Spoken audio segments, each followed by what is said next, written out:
إدارة شركة النصر الكيماويات. اللواء عصام البدوي رئيس شركة السكر والصناعات التكاملية. اللواء ياسر محمدي العضو المنتدب لشركة حسن علام.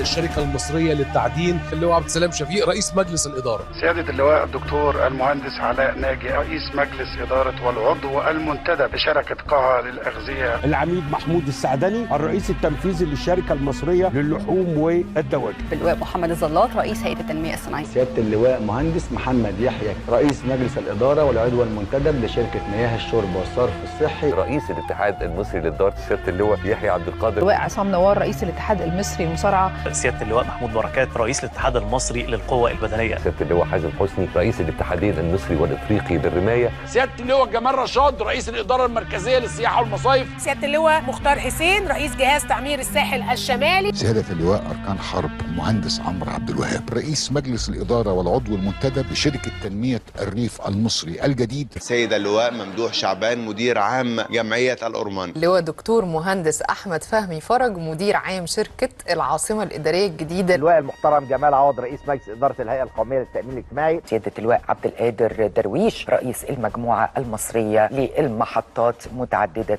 الأغراض. اللواء محمود شعراوي وزير التنمية المحلية واللواء خالد عبد العال محافظ القاهرة راحوا سوق العبور. سيادة اللواء أركان حرب تيمور أبو المجد.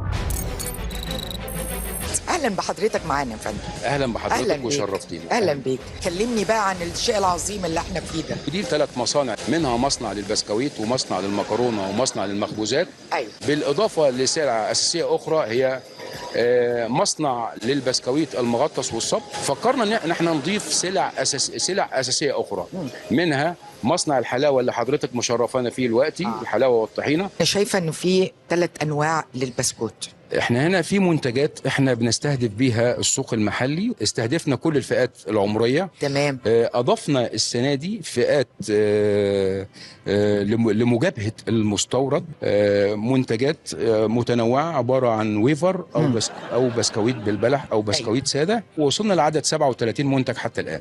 هايل. واحنا في مصنع اللبن اسال حضرتك سؤال مهم، اللبن بقى ده بتجيبوه منين؟